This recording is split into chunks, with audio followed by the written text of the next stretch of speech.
이 코로나19 방역을 잘해서 교회가 코로나19의 사각지대라고 하는 그런 비난과 비방을 받지 않도록 이렇게 조심을 해야 하고, 또 우리들이 신앙생활 하는 데 있어서도 불편함이 없도록 해야 할 줄로 믿습니다. 아무쪼록 주님의 은혜 가운데 여러분 날마다 어디에 있든지 무엇을 하든지 탈이 없는 무탈하고 또 주님이 주시는 은혜로 이제 날마다 승리하는 삶을 살아가시는 여러분들이 다 되시기를 주님의 이름으로 간절히 소망합니다. 오늘 말씀은 예수님의 길을 예비하는 전도자로 살았던 세례 요한에 대한 이야기입니다. 그는 성령의 역사로 예수님이 오시는 그 길을 이제 예비하는 전도자라고 하는 사명을 가지고 이 땅에 태어났습니다. 세례 요한은 보라, 내가 내 사자를 보내리니 그가 내 앞에서 길을 준비할 것이라고 말라기 선지자를 통하여 하나님이 예언하신 대로 광야에 외치는 자의 소리로 이제 사명을 감당하고 있었습니다. 세례 요한은 예수님보다 6개월 먼저 태어났으며 예수님의 친족으로 이렇게 알려져 있죠. 어떤 성경에 보면 사촌간이라고도 나와 있는데 뭐 친사촌은 아니고 이종사촌이든지 뭐 고종사촌이든지 알 수는 없지만은 어쨌든 간에 세례 요한과 예수님은 어려서부터 서로 잘 알고 또 서로 만나면서 세례 요한이 예수님의 형 노릇하면서 그렇게 이제 살아왔을 것입니다. 그런 세례 요한이 때가 되어서 요단강에서 죄사함을 선포하는 이제 회개의 세례를 선포하기 시작했습니다. 마가복음 1장 5절에 보면 온 유대 지방과 예루살렘 사람들이 다 나아가 자기 죄를 자복하고 요단강에서 그에게 세례를 받았다라고 말씀을 하고 있습니다. 그때 예수님도 세례 요한이 세례를 베푸던 그 요단강에 찾아와서 나에게도 이 세례를 베풀어 달라고 그렇게 말씀을 하시고 세례를 받으셨던 거죠. 세례 요한 자신에게 나오는 예수님을 보면서 이제 세례 요한은 거기 모인 많은 사람들에게 이렇게 말했습니다. 보라, 세상 죄를 지고 가는 하나님의 어린 양이로다라고 예수님이 누구신지에 대해서 이제 세상 죄를 다 짊어지시고 우리를 위해서 십자가를 에서 죽으셔야 할 분이라고 하는 사실을 이제 증거해 주었으며, 세례를 받으러 오시는 그 예수님을 향하여 내가 당신에게 세례를 받아야 할 터인데 당신이 내게로 오시나이까 라며 만류하기도 하였던 것입니다. 그러나 예수님께서 대답하여 이르되 이제 허락하라, 우리가 이와 같이 하여 모든 이 의를 이루는 것이 합당하니라 라고 말씀하실 때에 세례 요한이 예수님에게 이제 세례를 베풀기도 하였던 것이죠. 예수께서 세례를 받으시고 곧 물에서 올라오실 때 하늘이 열립니다. 그리고 하나님의 성령이 비둘기같이 그 위에 내려오게 되는 것이죠. 그때 하늘로부터 소리가 있어 말씀하시되 이는 내 사랑하는 아들이요 내 기뻐하는 자라는 그런 소리가 들려왔던 것입니다. 그때부터 예수님의 시대가 열리는 것이죠. 그때부터 예수님은 자신이 그리스도이심을 나타내는 구원의 복음을 선포하기 시작하셨던 것입니다. 갈릴리로 돌아가셔서 가나 혼인잔치집에서 물로 포도주를 만드는 기적을 통해서 예수님 자신이 그리스도라고 하는 사실을 만천하에 밝혀주셨고, 또 가버나움에 가서는 베드로의 장모의 열병을 고쳐주시고 많은 따르는 무리들에게 병도 고쳐주시고 귀신도 쫓아내주시며 가르치시고 복음을 전파하는 전도자의 사역을 이제 본격적으로 행하셨다라는 것입니다. 그리고 예수님이 다시 유대 땅에 올라와서 어떻게 했어요? 첫 번째 유월절에서 성전을 정화하기도 하고 많은 병든 자들을 고치기도 하고 이 니고데모가 찾아왔을 때에 그에게 이제 거듭남이 무엇인지도 가르쳐 주시고 이러면서 이제 유대 땅 예루살렘을 떠나서 유대 땅 이 요단강가에서 제자들과 함께 거기서 유숙하시면서 거기서 찾아오는 많은 무리들에게 세례를 베풀고 계셨던 것입니다. 오늘 말씀은 바로 그때 세례 요한이 그러한 상황 가운데서도 변함없이 여전히 자기에게 찾아오는 사람들에게 세례를 베풀며 전도하던 그런 장면입니다. 예수님이 오시는 길을 준비하는 전도자로 보내심을 받았고 전도하던 이 세례 요한이 어떻게 전도했는지를 살펴보며 우리도 세례 요한과 같이 전도자의 삶을 살기를 다시 한번 다짐하며 결단하는 은혜의 시간이 될 수 있기를 간절히 소망합니다. 첫째로 마지막 순간까지 전도를 했다고 하십니다.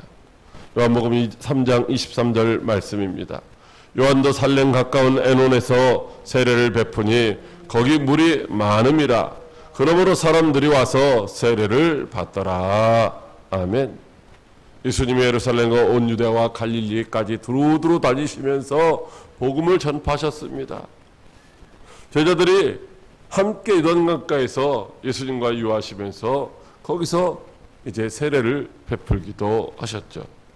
그런데 오늘 말씀해 보면 이제 세례 요한도 여전히 자기에게 찾아오는 사람들을 향하여 세례를 베풀어 주고 있는 것입니다.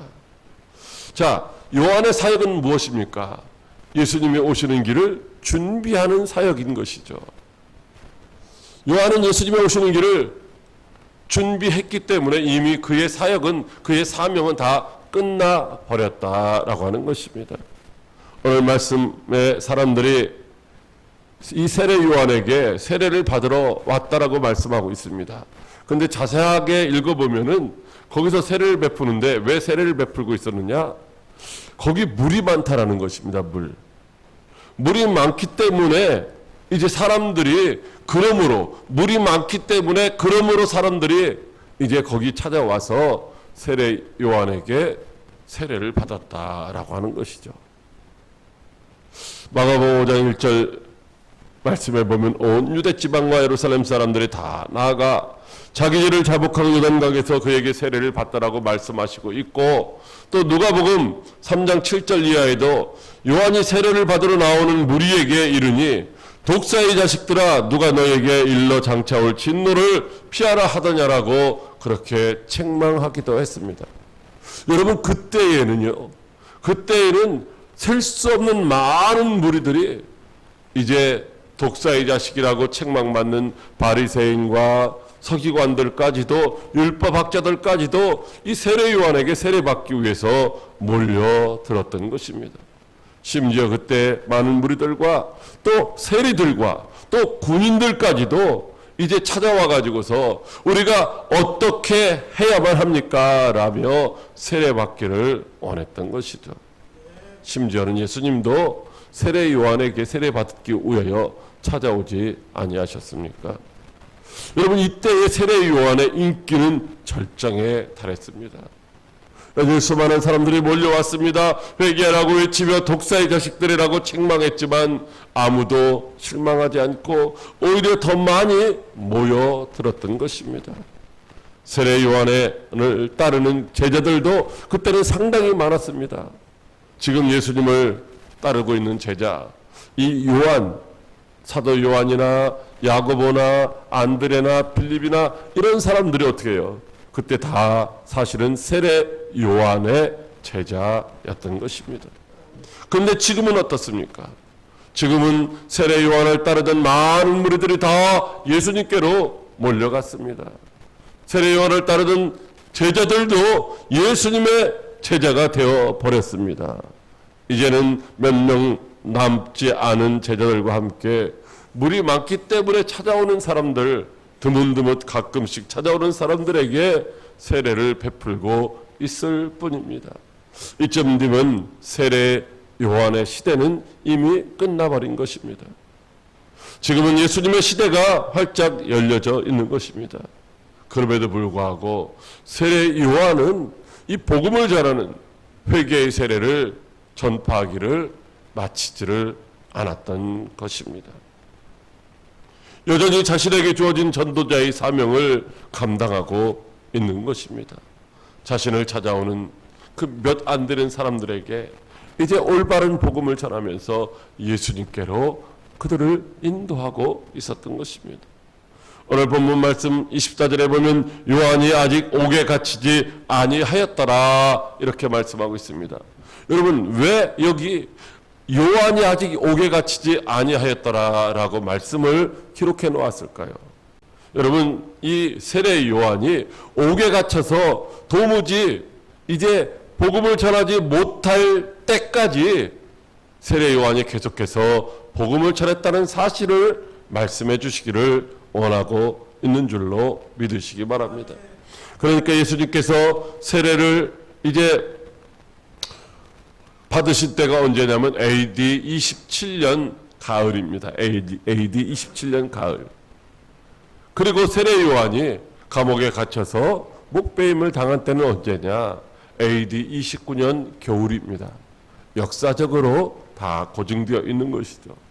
자그마치 예수님의 시대가 열리고 예수님이 본격적으로 복음을 전파하는 그런 상황 가운데서 예수님의 능력이 얼마나 많이 나타났습니까? 병든 자 고쳐주시고 이제 귀신도 쫓아내주시고 죽은 자까지도 살아났잖아요. 그렇게 예수님이 훌륭하게 복음을 전파하시는데도 찾아오는 사람 별로 없는 그런 상황 속에서도 세례 요한은 2년 이상을 계속해서 복음을 전하는 전도자의 삶을 살았다라고 하는 것입니다. 그런데 우리들은 어떻습니까? 우리들도 나름대로 한때는 열심히 복음을 전할 때가 있었던 것이죠.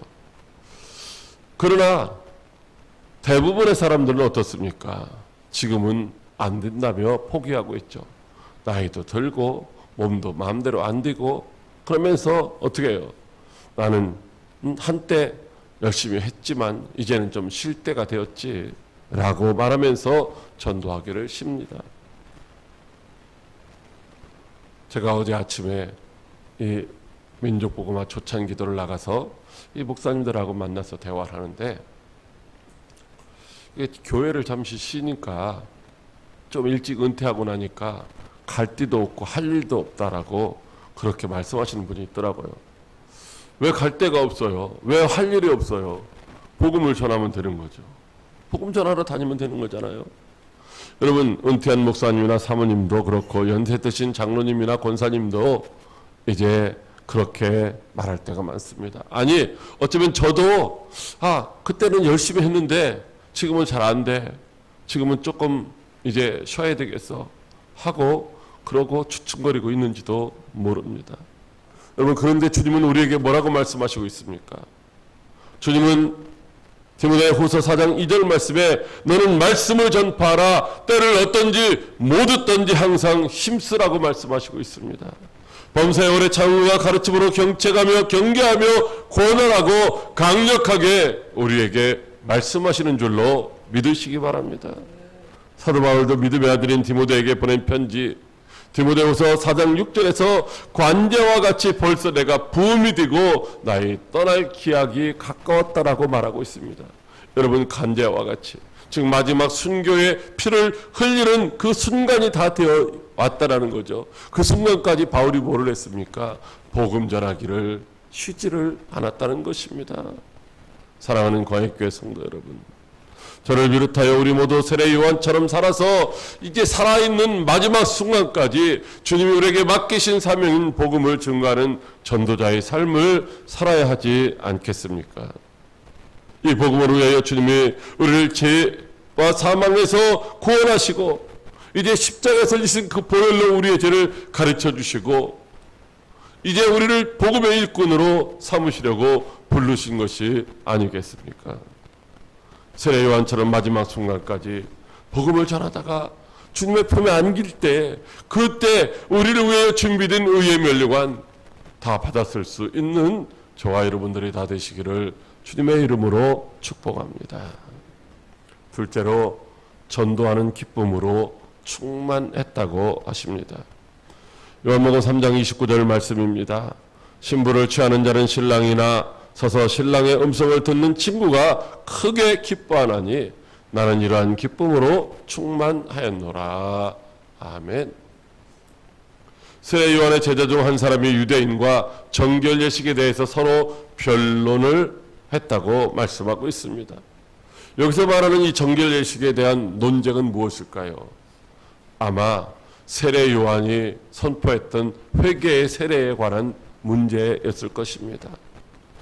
지금 너희 선생인 세례 요한이 베푸는 그 물세례 받는다고 해서 죄사함을 받을 수 있다고 생각하느냐? 뭐 이렇게 유대인과 말하면서 서로 다투겠죠.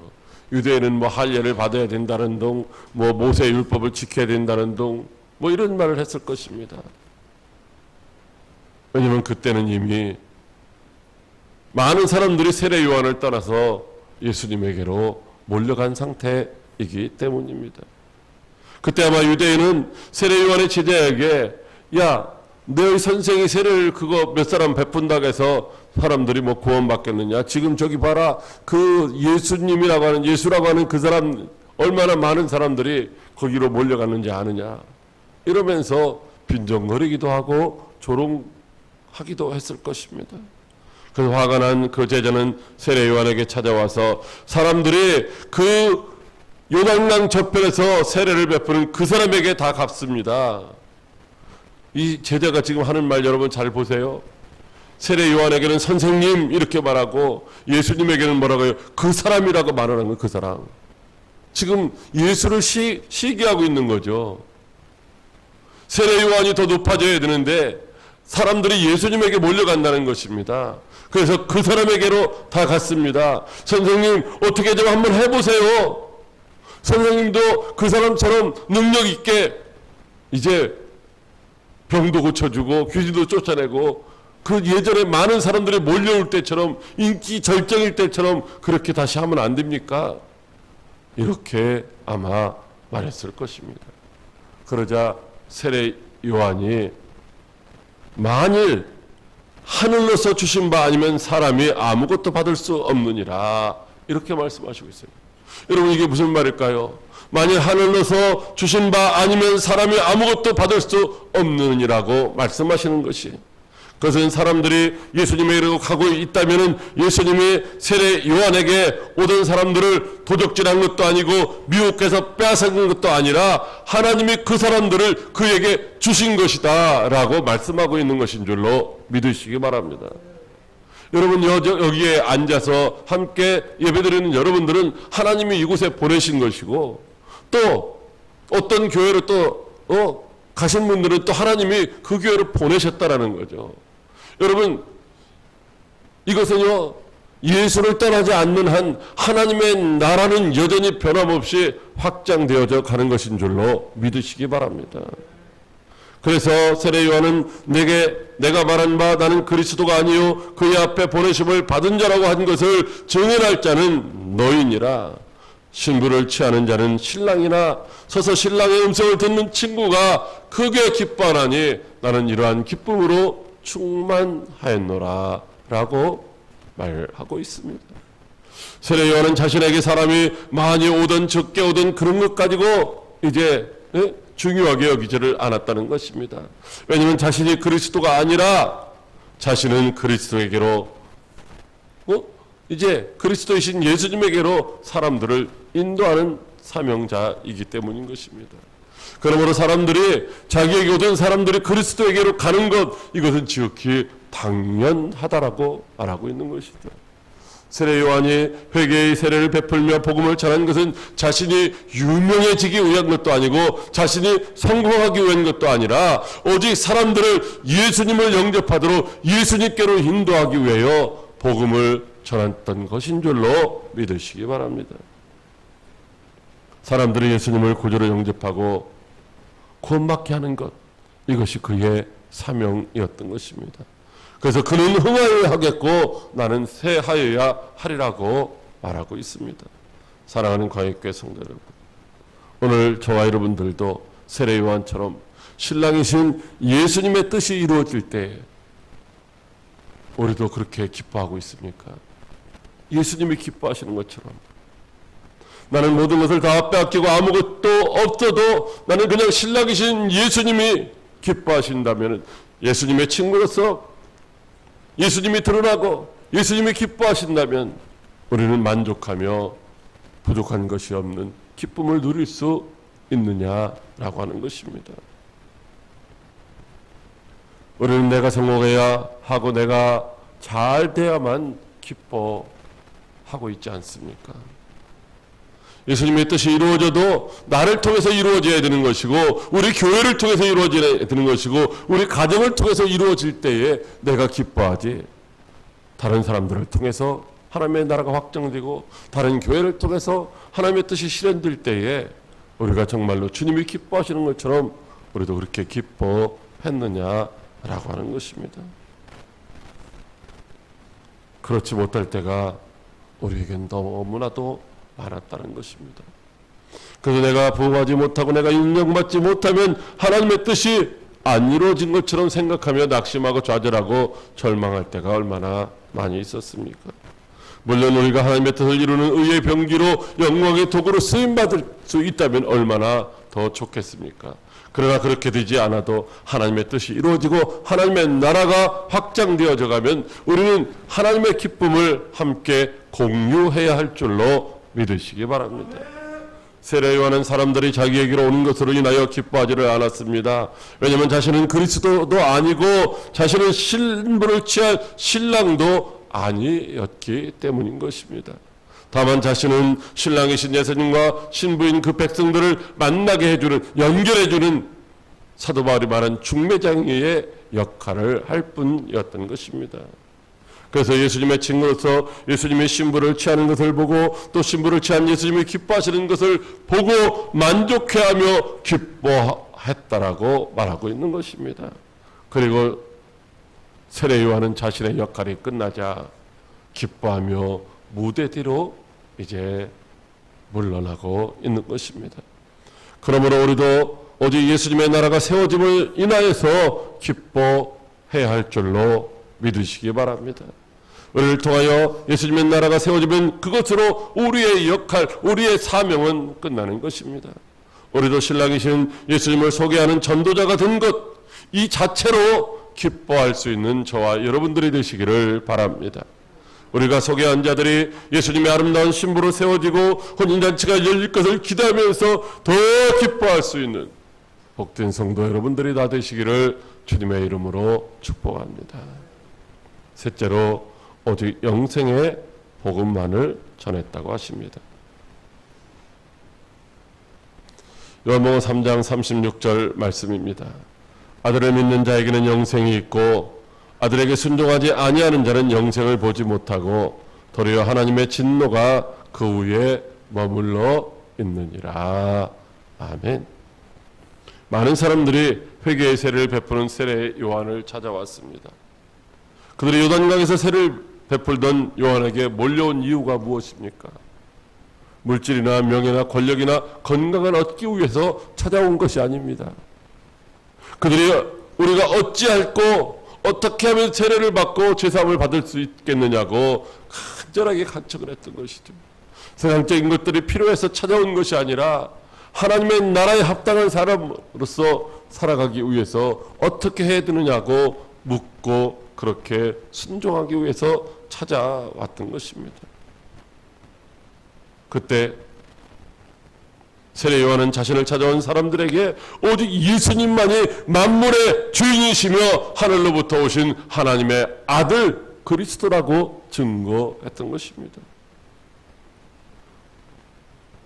그러므로 예수님이 하나님의 아들이심을 믿고 영접하는 자, 그들만이 영생을 누린다라고 그렇게 선포했던 것입니다.